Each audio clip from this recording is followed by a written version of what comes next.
All right, hey, welcome back. Chapter 27. She shook his hand. He walked inside, shut the door behind him, and sat down around the table.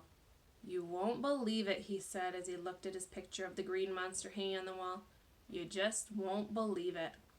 I'm sure I won't, Carla agreed. She sat across from him. She was wearing a sleeveless black and white checkered shirt. Okay, I'll tell you, said Bradley. I was really hoping you would. Do you know where I was before here? No. He slammed his fist onto the table. The girls' bathroom. He told her all about it. How the girl had used the toilet next to him and how he had thought she had left, but really another girl had entered. At first, I didn't know which girl was which, but then the one of them screamed, so she must have been the one. Who was she? Asked Carla. Do you know her? Yes, but I don't think I should tell you her name. She probably wouldn't want anyone else to know. That's very considerate of you, Bradley. He shrugged. Should we have lunch? Asked Carla. Okay. He took out his roast beef sandwich. Carla set her lunch on the table. She had a carton of yogurt, a plate of sliced tomatoes, and cucumbers. That looks good, said Bradley. You want to trade? Okay. They traded lunches. Bradley ate a slice of cucumber. He thought it was delicious.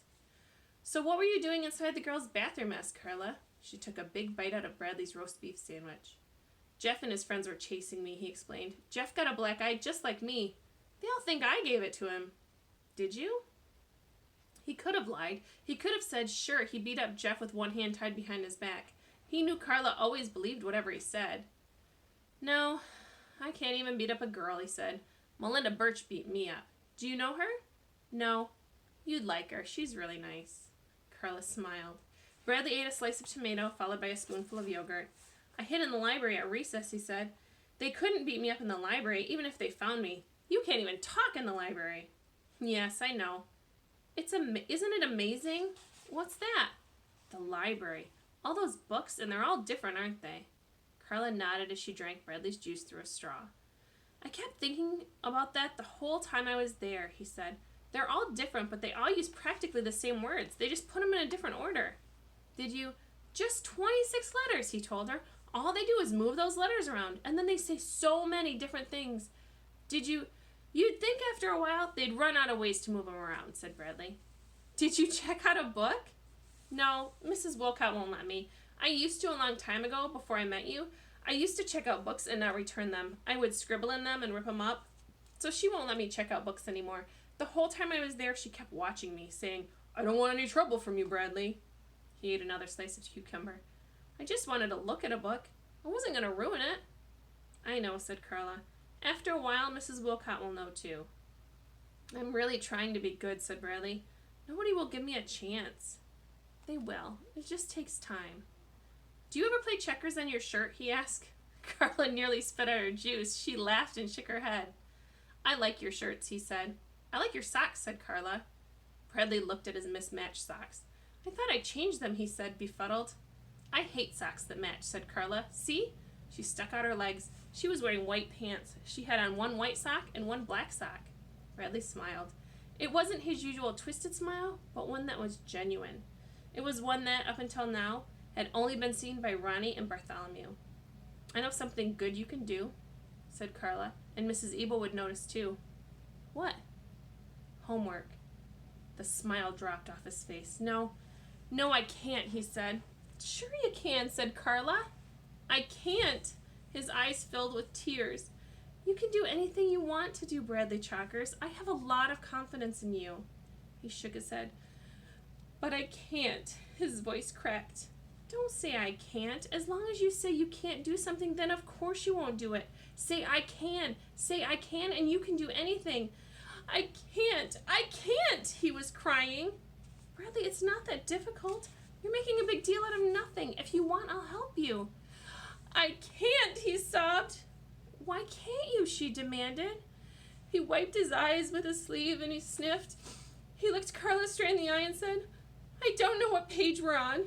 Oh, Bradley, Carla whispered. Her eyes glistened. She stood up, walked around the table, and kissed him on the cheek. Chapter 28. Bradley lay on his bed on his stomach. He chewed at the end of his pencil as he looked hopelessly at the arithmetic book open in front of him. Next to the book was a piece of paper. In the upper right-hand corner, he had written, Bradley Chalkers, homework, arithmetic, page 43, Red Hill School, room 12, Mrs. Ebel's class, last seat, last row, black eye. His handwriting, which was messy anyhow, was made worse by the fact that he wrote with a dull pencil on top of a soft bed. He had stayed in Mrs. Ebel's class as long as he could after the bell rang. Bradley, it's time to go home, Mrs. Ebel finally said to him. He looked outside, unsure if Jeff and his gang of bullies were waiting for him. I have a question, he said. Mrs. Ebel eyed him suspiciously. What kind of question? He tried to figure out what kind of question he has. An asking question? I see, said Mrs. Ebel. May I ask it? He asked. Okay, she said reluctantly. He asked his question. What page is the homework on? The homework? Page 43. He wrote 43 on the top of his sneaker so he wouldn't forget, and then he took his arithmetic book and stepped outside. Jeff and his friends were playing basketball. He ran home. Now he looked hopelessly at page 43, shook his head, and sighed. Question 1. What is 3/4 of 2/3? It was the most impossible question he'd ever seen. His mind wandered. Hey, Bradley, what are you doing? Asked Ronnie. Homework. What's homework? She asked. It's work you do at home. Is that supposed to be funny? She asked. No, really, that's what they do at school. They give you work to do at home and they call it homework. You've never done it before, said Ronnie. I'm doing it for Carla. Now leave me alone so I can concentrate. Question 1.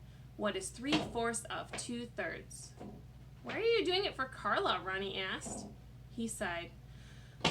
Okay, I'll tell you. But you can't tell anyone. Ronnie promised not to tell. We're in love. Really? Exclaimed Ronnie. How do you know? She kissed me on the cheek. Ooh, that means she loves you, said Ronnie. Are you going to marry her? Maybe when I'm older. First I have to do my homework. I'm going to marry Bartholomew, said Ronnie. I know, said Bradley. Now let me do my homework. Question 1. What is 3/4 of 2/3? Hey, Bradley, what's going on? Asked Bartholomew. Leave him alone, said Ronnie. He's trying to do his homework. He can't concentrate when you're talking to him. Maybe I can help, said Bartholomew. What's the problem? What is 3/4 of 2/3? Bradley asked. 3/4 of 2/3, Bartholomew repeated. That's a tough problem, all right. 3/4 of 2/3. Let's see. You divide 4 into... No. You multiply 2 times... No. Of means divide, said the donkey. Like if you take half of something, it means you divide it by 2. You divide 3 by 2 and the 4 by 3. Bradley started to write that down.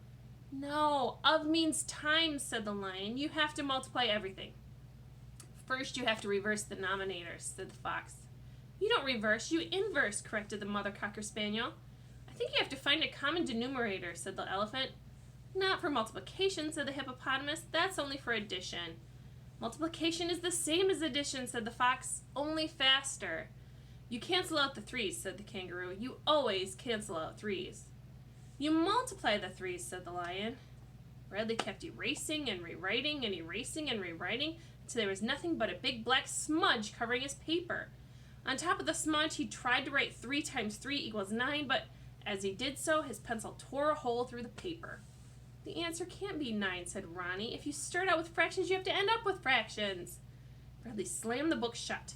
None of you know what you're talking about, he cried out in disgust. He took the book, paper, pencil, and walked down the hall to the dining room. His mother was sitting at the table working on a crossword puzzle from the newspaper. He plopped down next to her and sighed. She looked at him inquisitively. I can't figure out how to do my homework, he complained. Will you help me? His mother smiled. I would be delighted. Let me see. He pushed his arithmetic book in front of her. Page 43. She opened the book to that page and looked at Bradley's torn, smudged paper. Okay, first let me clear away this newspaper so we have a nice, neat place to work. While I do that, I want you to get a clean sheet of paper. I don't have any more paper. This is all I brought home. There's some paper in your father's desk. Get a sharp pencil, too. He looked at her in disbelief. He wasn't allowed to touch anything on his father's desk. She nodded. Bradley felt a little scared as he walked into the extra bedroom that his father used as an office. He opened the top drawer of the old oak desk and carefully took out a piece of paper and a pencil. He shut the drawer, looked around, and then hurried back to his mother. She smiled at him. He sat down and wrote, much neater this time. Bradley Chalker's homework, arithmetic, page 43, Red Hill School, room 12, Mrs. Ebel's class, last seat, last row, black eye. You have to put all that, he explained, in case it gets lost. She read the first question out loud. What is 3/4 of 2/3?